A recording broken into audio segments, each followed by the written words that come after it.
नामाचे प्रकार आताच बघितलं. नामाचे मुख्य किती प्रकार पडतात? नामाचे मुख्य 3 प्रकार पडतात. नामाचे मुख्य 3 प्रकार पडतात. 3 प्रकार पडतात. बरोबर लक्षात घ्या. नामाचे मुख्य 3 प्रकार पडतात. पहिला आहे सामान्य नाम. सामान्य नाम. दुसरा जो प्रकार आहे विशेष नाम. आणि नंतर आहे तिसरा कोणता? भाववाचक नाम. भाववाचक नाम.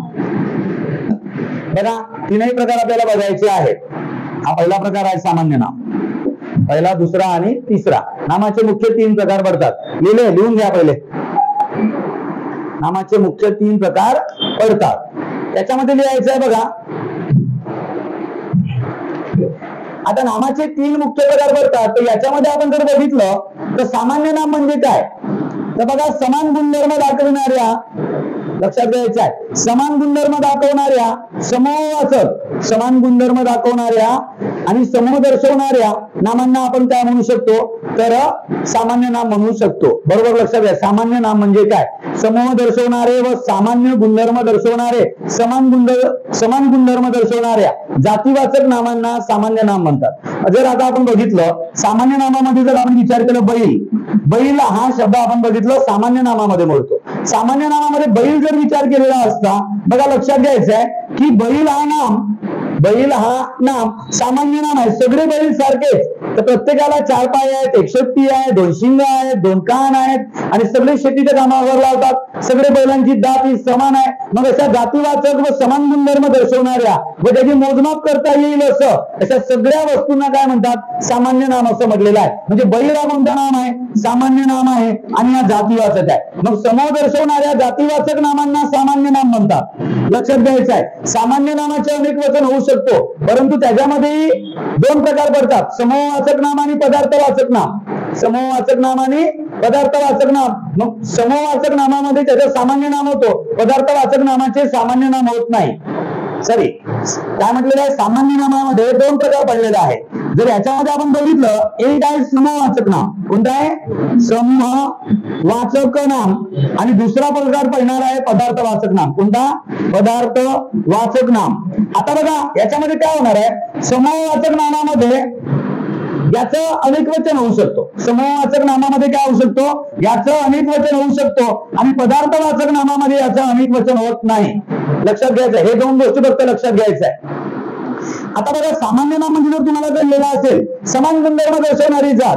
आता समूहवाचक नामामध्ये, या सामान्य नामामध्ये समूहवाचक पण मोडतात आणि पदार्थवाचक पण मोडतात. आता बघा लक्षात घ्यायचं आहे, हे जे काही सामान्य नाम आहेत, समान गुणधर्म दर्शवणारी जात दाखवणारे नाम. आता बघा नदी, हे नदी जर आपण सामान्य नामामध्ये बघितलं, नदी हा सामान्य नाम का बरं आहे? सगळ्या नद्या सारख्याच, सगळ्यांचं समान गुणधर्म आहे. पाणी वाहून नेण्याची जात दाखवत आहे. काय दाखवत आहे? पाणी वाहून नेण्याची काय दाखवत आहे? जात दाखवत आहे. आणि पाणी वाहून नेण्याची जात दाखवत असल्यामुळे याला काय म्हटलेलं आहे? सामान्य नाम असं म्हटलेलं आहे. आणि यांचा गुणधर्म काय आहे? समान आहे. सगळ्या नद्या सारख्याच. नंतर बघा पर्वत जर म्हटलं, पर्वत हा सुद्धा काय आहे? सामान्य नाम आहे.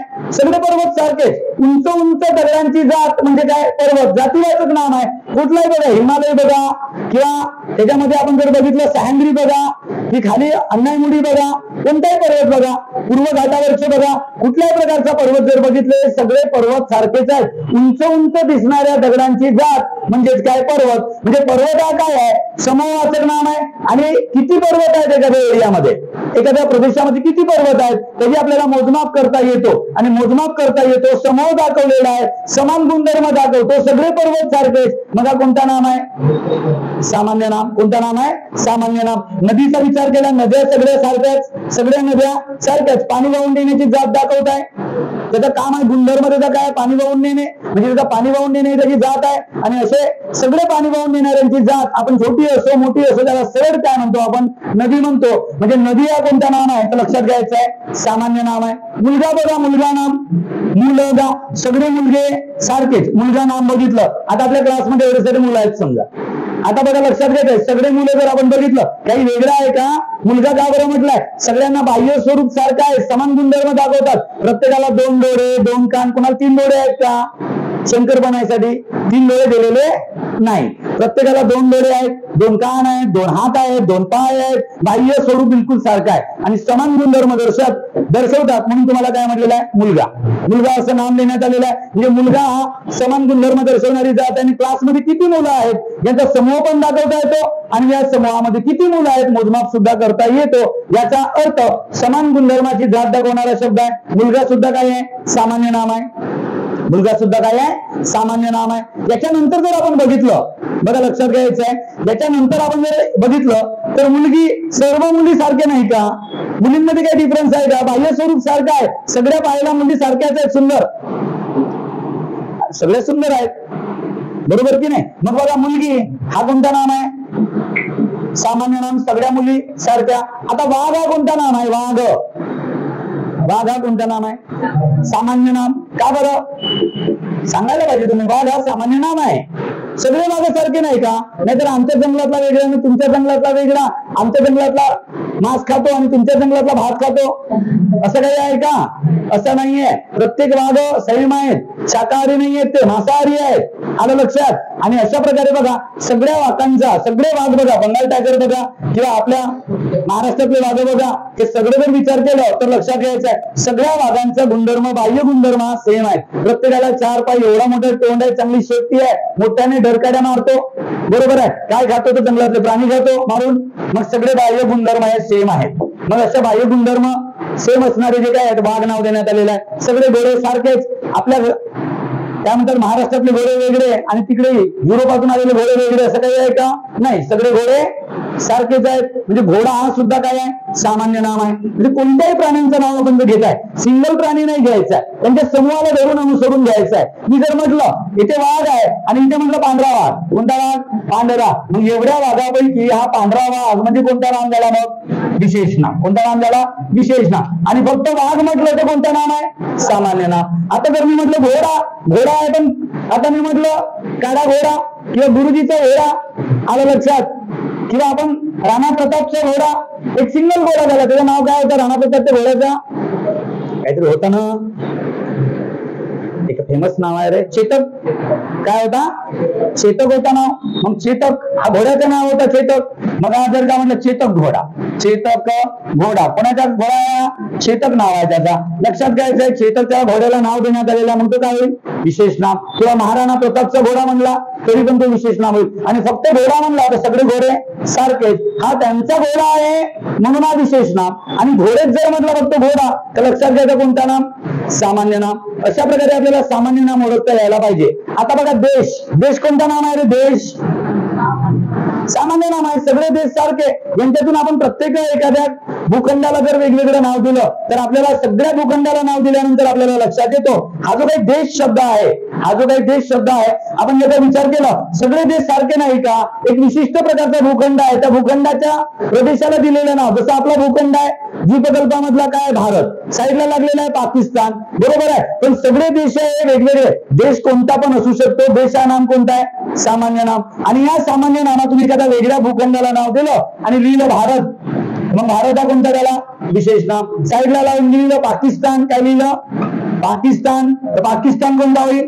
विशेष नाम. आणि देश हा नाव जर बघितलं हा कोणता येईल? सामान्य नाम. सगळे देश सारखे, बरोबर की नाही? नंतर आपण राज्य हा जर नाव बघितलं तर राज्य हा सुद्धा नाम कोणता आहे? राज्य हा सुद्धा काय आहे? सामान्य नाम. असे कितीतरी आपल्याला सामान्य नाम बघता येईल, बरोबर की नाही? समजलं असेल कॉन्सेप्ट. सामान्य नाम म्हणजे काय? सामान्य नाम म्हणजे काय कोणाला सांगता येईल? ज्या नामाने समूहाचा उल्लेख होतो, ज्या नामाने समूहाचा उल्लेख होतो, लक्षात घ्यायचं आहे, व त्याची मोजमाप करता येतो. ज्या नामाने समूहाचा उल्लेख होतो, ज्याची मोजमाप करता येतो व तो त्या शब्दांची जात दाखवतो, अशा जातीवाचक शब्दाला काय म्हटलेलं आहे? सामान्य नाम असं म्हटलेलं आहे. आणि अशा प्रकारे आपल्याला सामान्य नाम ओळखता यायला पाहिजे. कळलं का सामान्य नाम की नाही कळलं? ज्या नामाने समूहाचा उल्लेख होतो, ज्या नामाने समूहाचा उल्लेख होतो किंवा एकाच जातीतील किंवा एकाच जातीतील किंवा एकाच जातीतील समान गुणधर्मामुळे किंवा एकाच जातीतील समान गुणधर्मामुळे एकाच जातीतील समान गुणधर्मामुळे त्या वस्तूला व प्राण्यांना त्या वस्तूला व प्राण्यांना जे सर्वसामान्य नाव दिले जाते, त्या वस्तूला व प्राण्यांना जे सर्वसामान्य नाव दिले जाते, वस्तूला व प्राण्यांना जे सर्वसामान्य नाव दिले जाते, वस्तूला व प्राण्यांना जे सर्वसामान्य नाव दिले जाते त्यांना सामान्य नाम असे म्हणतात. त्यांना सामान्य नाम असे म्हणतात. त्यांना सामान्य नाम असे म्हणतात. खाली बांध करून लिहा. सामान्य नाम हे जातीवाचक असतात. सामान्य नाम हे जातीवाचक असतात. खाली बांध करून लिहा. सामान्य नाम हे जातीवाचक असतात व समान गुणधर्माची जात दाखवत असतात. सामान्य नाम हे जातीवाचक असतात व समान गुणधर्माची जात दाखवत असतात. फक्त सामान्य नामाचेच अनेक वचन होते. फक्त सामान्य नामाचेच अनेक वचन होते. फक्त सामान्य नामाचेच अनेक वचन होते. झालं. फक्त सामान्य नामाचे अनेक वचन होते. अशा प्रकारे लक्षात घ्यायचं आहे. फक्त सामान्य नामाचे अनेक वचन होते. फुल स्टॉप.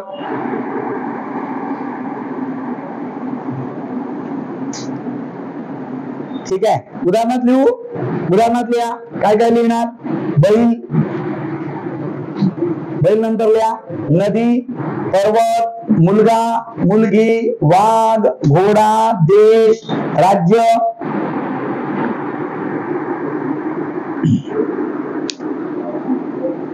गाय. गाय पण लिहणार आहेत. गाय पाहून घ्या. नदी, पर्वत, मुलगा, मुलगी, गाय, वाघ, घोडा, देश, राज्य. पुन्हा काही सांगता येतील? शाळा. गुड. काय लिहिता येईल पुन्हा? शाळा हा सामान्य नाम आहे. पुन्हा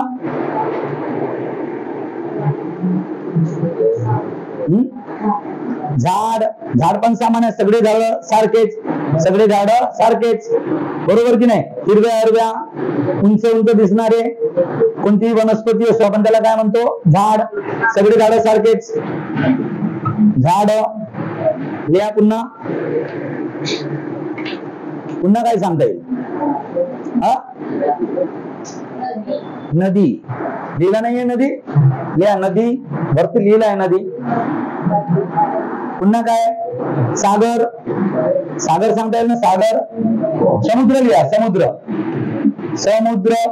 समुद्र सामान्य नाव आहे बरं का. वेगवेगळे समुद्र असू शकतात. सगळ्या पाणी साचून मोठा जर का धबका दिसला, मोठा धबका दिसणारा समुद्र, जसं आपण अरबी समुद्र वेगळा, बंगालचा उपसागर वेगळा, पुन्हा काय कॅप्शियन समुद्र वेगळा, काळा समुद्र वेगळा, वेगवेगळे समुद्र आहेत. म्हणजे हा काय दाखवतो? जातीवाचक आहे. असं जर मोठ्या भागामध्ये जर पाणी साचून असेल तर या मोठ्या अशा पाणी साचलेल्या भागाला आपण काय म्हटलेलं आहे? समुद्र. त्याला नाव दिलेलं आहे. मग समुद्र हा सुद्धा काय असेल? समूहवाचक नाम असेल. सामान्य नामामध्ये कन्सिडर करता येतील. आपल्या जगामध्ये किती समुद्र आहेत आपल्याला मोजमाप करता येतील. महासागर हा सुद्धा कोणता नाम आहे? मग सामान्य नाम. आपल्याकडे किती महासागर आहेत मोजमाप करता आलेला आहे? किती महासागर आहेत रे? कोणाला आयडिया आहे? महासागर किती आहेत? महासागर किती आहेत? 5. किती आहेत? 5. मग महासागर हा सुद्धा नाम काय आहे? तर सामान्य नामामध्ये येते महासागर. महासागर. मग जर आपण विचार केला, यांना जर नाव दिलं, पॅसिफिक महासागर एक वेगळा, अटलांटिक महासागर वेगळा, आर्टिक महासागर वेगळा, पुन्हा हिंदी महासागर एक वेगळा. 4 होऊनच गेले. एक आहे दक्षिण महासागर. एक किती आहे? दक्षिण महासागर. असे किती महासागर आहेत? 5. बरोबर आहे. म्हणजे महासागर हा कोणता नाम आहे? तर लक्षात घ्यायचं आहे सामान्य नाम. अशा मोठ्या अथांग पाण्याचा समूह दाखवणारा एक ठिकाण म्हणजेच काय? महासागर. आणि यांना आपण वेगवेगळे नाव देऊ शकतो. म्हणजे कोणतं नाव आहे तर लक्षात घ्यायचं आहे हा सामान्य नाम आहे.